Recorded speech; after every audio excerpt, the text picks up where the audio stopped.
you with it. Because the goal is for you to understand it, to be able to fix it on location and monitor what's going on. And then we look at other appropriate technologies too in relation to your life support system. How can we tie all that together? So you're going to burn wood. How do we get the maximum BTUs out of your wood that can convert to heat for your house as well as hot water? That's also supplemented by the leftover electrics. And like we go into every system and try and figure out the best way for your specific situation to tie all of that together to get the maximum output for the minimum input, which is the old way. That's what all the old ways of doing things were. The best example of that being Chinese agriculture. I was a farmer for 15 years, so the agricultural thing is real up front in my mind. Chinese agriculture, for every unit of energy they put in the ground, they got 5 back in return. Modern agribusiness puts 35 units of energy into the ground to get 1 back.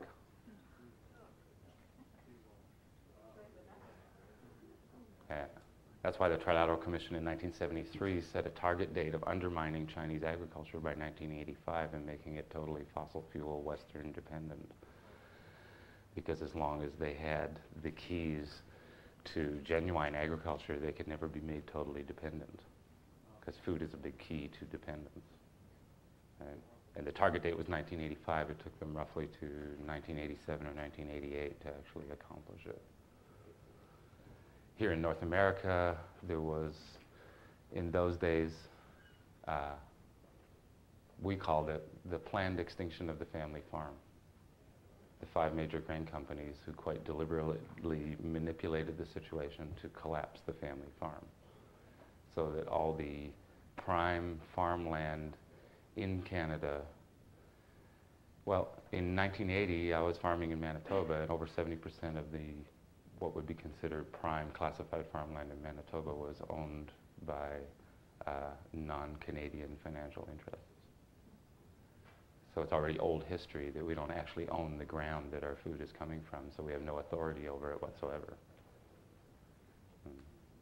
And that's pretty much true across the board for North America. They could manipulate the markets so that the small farms collapse, then they go back in, buy 7 farms in a row down the same road. I've witnessed it. Turf 6 families out into the city to soup kitchens and take the one who seemed to be able to handle his books the best and hire him back as a manager, but he no longer has any authority over what happens. He just does what he's told, but he's got a job. And they bulldoze down all the windbreaks and shelter belts and the rest of it and turn it into one mega farm. And bring in the giant equipment and basically mine the soil till it's gone and then run it artificially from that point on. And that's standard practice in the Canadian prairies. Well, that's harsh to witness. But then every time you buy a product that comes from Louis Dreyfus and Sons or Cargill Grain or any of the big boys, you're consenting to it. You're part of the process. We have to own who we are and where we are if we're ever going to change it. Is there some sort of identifying process to find out who we should support and who should not? Well, I wish somebody would do that work. It's been done already. Back in the 70s and 80s, the Mobilization for Survival, the Black Hills Alliance and American Indian Movement documented all kinds of this stuff, but then over 200 of them got murdered for doing it. That kind of scared everybody away. The information exists. I used to have a map that we put out in the late 70s that actually took all of your main drag institutions. It was like a pyramid map, and you could follow them back through the shareholdings to the top end. Most of it led to either Morgan Guaranty Trust or Chase Manhattan Bank. Just going through any small town in Canada on the who's who. My copy of that got eaten by mice in the attic of my cabin. What can I say? And I've been listening up to see another one because I'd love to reprint them. I think they should be out and about and available. I'm sure there's a bunch of changes in there, and the craft of hiding who's who has evolved substantially since then as well. But within that movement back then, there was basically by 1981, 212 murders for which no charges were ever laid. Serious business if you're going to go up against it without a high enough profile to keep yourself alive. Most of us are city dwellers, and our options, I think, for self-reliance are a little bit limited. What are things that you can suggest somebody who lives in a big city like Vancouver or Edmonton or Calgary can do to become more self-reliant and a little bit more self-aware of what happens in the general environment? Mm-hmm. Well, there's all sorts of, there's simple things and more complex things, and then there's things that...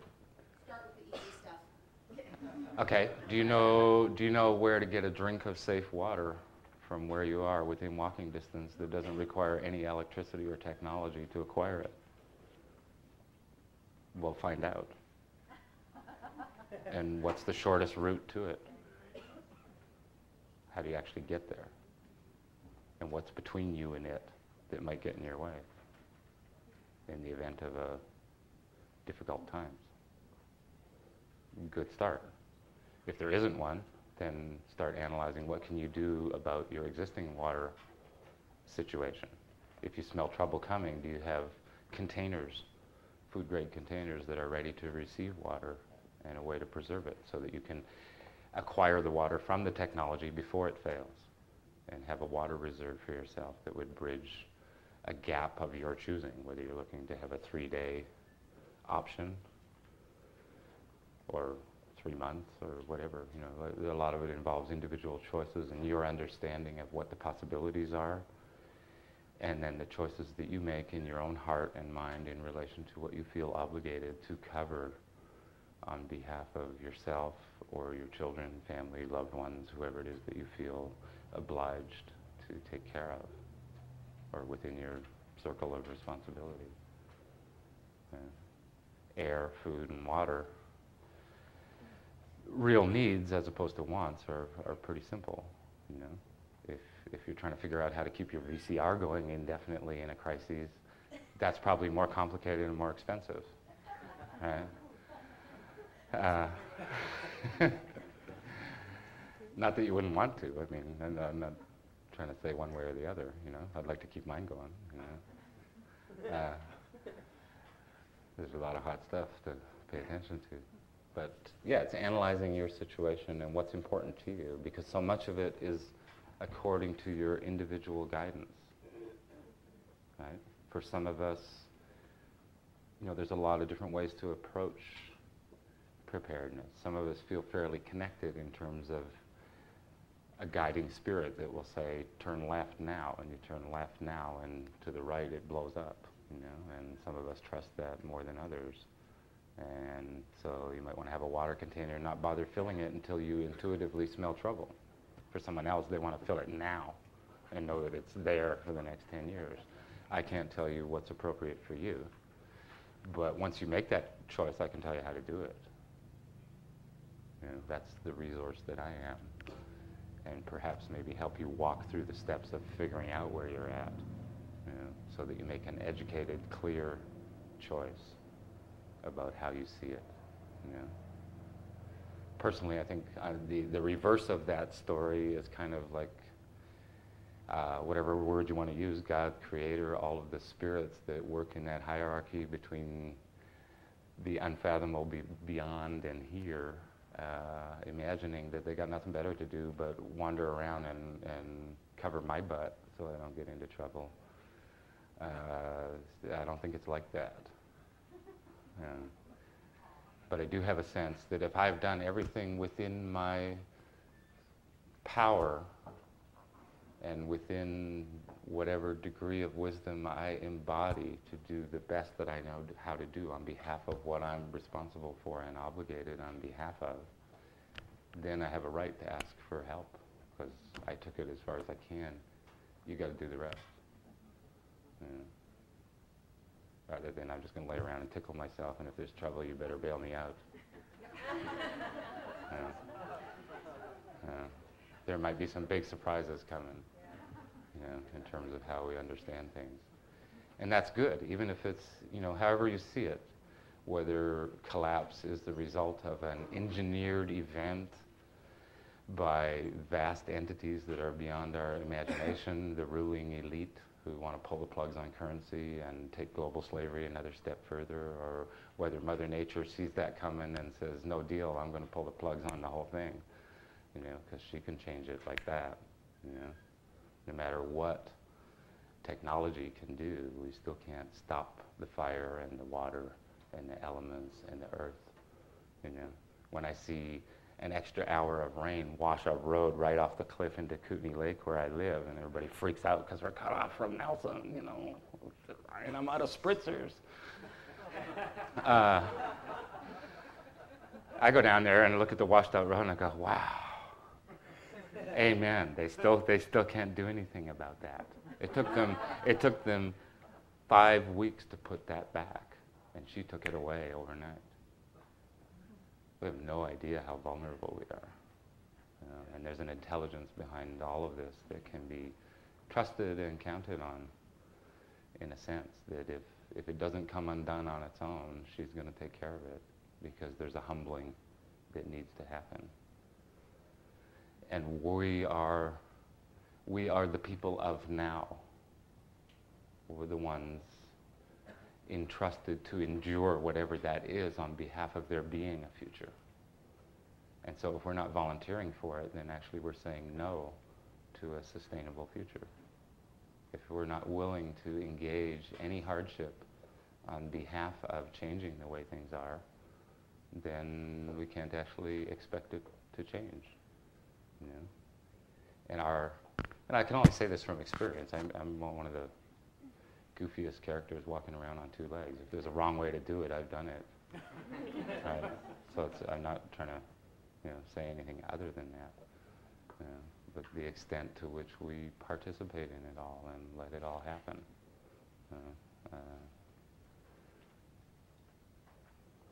That's kind of leads the way into another talk that we're going to fit in sometime this weekend, which is just an overview of a different perspective. I call it the "what time is it" talk. And there is a perspective from the indigenous cultures, and in particular the Native American point of view, the esoteric Native American point of view, the one that's not that well in view, over viewpoint on what time it is and what is actually going on at this time, that I think belongs on the table with all the other information that is being considered. And it's one that has a blunt side in terms of what we're really up against, which is ultimately ourselves, and full of hope. The true path of life, the true road of life, the original instructions, what we were put here for in the first place, and the completion of that experiment so that we become who we were actually intended to be, which is likely to be a big surprise for all of us. Because whatever it is, whatever frame I put around it today, I think I know what it is. It's this, right? Tomorrow, none of us really have a handle on what it is, but we're coming at it from more and more angles, and those angles are intersecting more and more. Religion and politics, which should never have been taken apart in the first place, that was a demon that did that. Native Americans don't have that. Those aren't two separate things. They're the same thing. You take that apart, you lose a whole bunch. Everything gets confoozled. We're always told not to mix religion and politics. Exactly, because then you'll wake up. It was a good deal that they made back there with church and state, where we'll take responsibility for the salvation of the people, and then they can go out and rape and plunder 6 days a week and come back here, and as long as they pay, we'll take care of their salvation. And they'll stop paying attention to what they actually do for that money, and then we can send them wherever we want, And it's a rather successful operation so far. Is there a question here? Yes, I'm a city dweller, and I'm wondering, is there a practical way to keep water a week or so in this type of weather? outside the fridge and still be very good quality? Yeah, just need to keep it out of the light. And then there's a product we sell that called Aerobic 7 that you can use. A 1 ounce bottle will put 45 or 50 gallons into storage for 5 years by super oxygenating it and keep it usable for the next 5 years. And you just want to keep it out of the light and make some good choices about what kind of container you're going to put it in. Someone was saying One that option. if you put a capsule of acidophilus in water, it'll help keep it from going bad. Could be. I'm not familiar with that idea, but it wouldn't surprise me. Probably has a limited lifespan. Okay, thanks. I'll ask you about your product later. Colloidal silver is another way of keeping water. It'll help it stay because it'll keep the anaerobic activity from getting going. For how long would it go? Don't have any exact specs because it would depend a lot on the container, whether the light was going to penetrate enough to get the silver to precipitate out of the water or not. Can you repeat the question? Yes. I Question, asked last him- question? I asked him how long they, He needs to repeat it so it goes in the mic. His question Yes. about colloidal silver? He asked, oh, you don't know what that is? His question? He was asking about how long colloidal silver would keep water for water storage. And I'm personally not sure because there's so many variables in that picture in terms of the container and so on. I'd be more inclined to keep the water and put the silver in at the time of use. Put some in ahead of time and put some more in when I was going to use it, would be my approach. This is just back to your consulting, but I have a dream about having a straw bale home.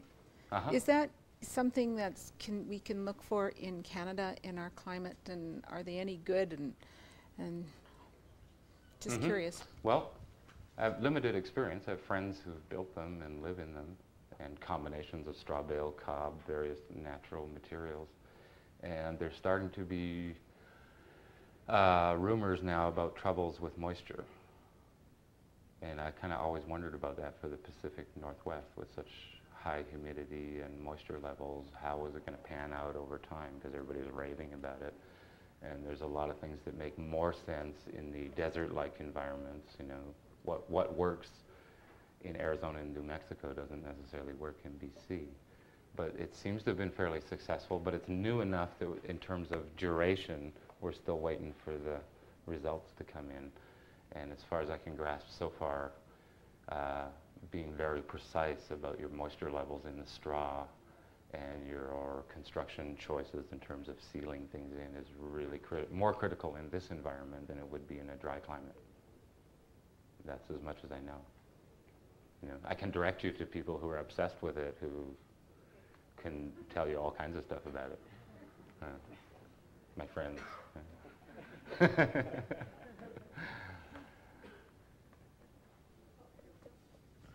Anything more? Have you read the book The Power of Now? And if so, what did you think of it? And if not, why not? Never heard of it, but it sounds good. I mean, that's where life is happening. It ain't nowhere else. And it's, to the best of my ability, it's where I'm trying to go. Just that now is an awful difficult place to find. And at the same time, for any of us who are blessed with knowing where present time is, it is the only sanctuary. To the degree that I'm able to step into present time, which is not easily done. I've been training all my life on behalf of it, and I still don't reside there. That's my sanctuary. If I didn't have that, I would go mad. Because that's the only sanctuary. That's the place where no matter what's going on, you can still experience the joy of just being alive and breathing in and knowing that in spite of all the ruling demons and all the dark stories that happen, there is life, and what a wonderful, wonderful miracle that water and fire and earth and air cooperate to make this whole thing happen, And it's way more of a miracle than any of us ever imagined, The older I get, You know, I think I know where it's at now, but I know that 10 years from now I'll look at what I think I know now and it'll be humorous. Because that's just the way it is. That's got something to do with the wisdom of age. Maybe some of the older folks here could, you know, verify that for us. But it's a journey of discovery. I mean, just water itself. Have you ever asked who is water rather than what is water? We've been bred as colonial slaves, so we see material. We see commodities rather than spirit. There are other people on this planet who don't see that way. They don't look at a tree and see a commodity. They see another thing just like you on two legs, doing it differently. Who is water? You know, what is water? There always was the same amount. There isn't less or more. There's nobody making it so that we can dump some out and make some new stuff. Right? It goes around in circles. Right? And what I pee out as used coffee today, you know, could be your spit tomorrow. I wouldn't quite look at it that way. Yeah, but if you contemplate it, I know what you're saying. that's how incredible it is, right? At the same time, what you just drank might have been a drop of sweat on Napoleon's forehead, or a drop of blood coming out of Jesus' wound on the side. How do you know? It's been here and it's already been everybody. So who is it? Why do we think we know so much? We can't even answer that.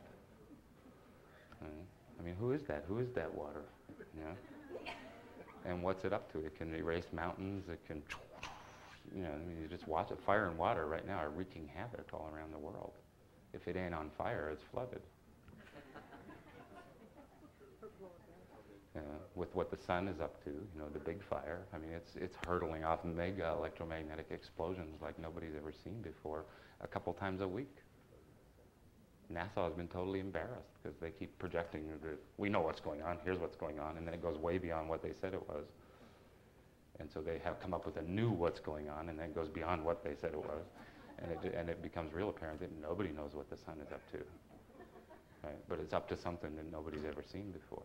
The current solar cycle has gone way beyond anyone's expectations. And we don't really know what it's doing. We're being bombarded electromagnetically on a daily basis now, which twists the world's weather patterns out of shape, but then we're an electromagnetic entity as well. So we're being bombarded and twisted out of shape all the time too. We're going through something, you know, and it's all accelerating. We're in something. There's something going on that we're part of. And the other talk we might get into that some more on what other people have to say about it. I don't really myself have much to say about it. The only thing I know is that I don't know what's going on. It's very difficult to change the entire world. If I could have done it, I would have done it the last couple of years. I took a shot at it. I'm still working on it. And greater than One of my us greatest tried. failures. However, many people are looking for smaller communities, villages, if you will, to join. And it may start in smaller communities that are self-sufficient. Do you know a source for any information or any smaller communities that are starting in the self-sustaining communities, whether they be domed or else or otherwise, that people can learn about and perhaps join? Well, they exist. All the ones that I'm familiar with. There's more of them that have passed into history than are still currently operating, of course, from all the experiments of the 60s and 70s. I spent most of my life trying to build one, and they all blew up in my face eventually. Information, or would one just go on the internet and Thanks.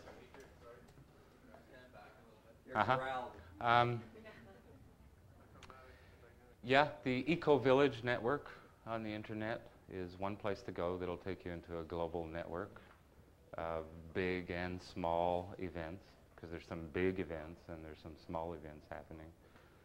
Personally, I think smaller is better. Damon Herr in Italy, that's a big one. there's all kinds of them, and there's a bunch that I've been to and been part of at some time or other that I'm not even sure if they're still there anymore. The people that used to operate in Loveland, Colorado, and 100 Mile House, Emissaries of Light. I think the Tennessee Farm, there must be some current version going on there. I know they swole and then exploded and then shrank, and a lot of those things have gone through changes. But I do believe and hope that we're reaching a level of maturity now that will make that more possible than it ever has been before. And that's got to do with that independence, dependence, and interdependence thing, right? So as long as I still got my trip to do, which means I'm going to be independent of you, we're not actually going to make community. If we've gotten past that to where we're consciously willing to interdepend and trust, then there's hope that we can actually create something that has staying power. And I think that's actually starting to come about now. If all the failures of the 60s and 70s if the lessons get integrated into possible futures, we might actually have a handle on how to recreate community, have sovereign individuality, and yet have a tribal or group mind at the same time. Usually one is sacrificed on behalf of the other, and that means sooner or later it's going to come undone of necessity. And I think there are places that are going beyond that. But I'm not currently in touch with what I would call a success as a personal experience. I've seen lots of stuff on the net where it does seem to be people are going in that direction, and possibly in a more sincere and genuine and true way than the last couple of decades. Where, not that the sincerity wasn't there, just that most of the people, myself included, just didn't understand what it was we were engaging. And so presuming that I was already a together individual who could handle doing this, and then finding out that that wasn't the case, and that actually I need to go back to my own school and become more of a whole human being before I can engage this and not go mad. And that's part of collectively what we need to do again too, so that we come back together and become a unified force. A lot of the things that are imposed upon us they can only get away with doing that because we're so divided that we can't get it together to collectively say, no. I mean, whatever you think, it ain't going to happen here. And that's what indigenous people have that they can do. And as a result, they can endure incredible hardship, and they can take a stance on things. You know, the Navajo Nation, when Reagan introduced the mandatory drug testing, right? And of the 250,000 Navajos, about 80,000 of them are peyote people, which means in their church they eat peyote as a sacrament, right? And for them, that is a spiritual event, not a material substance. And they said, with the mandatory piss test, you're going to call our sacrament a drug. So we ain't working. They shut down the mining industry of Arizona. Because 80,000 of them just said, we ain't going to pee in your bottle.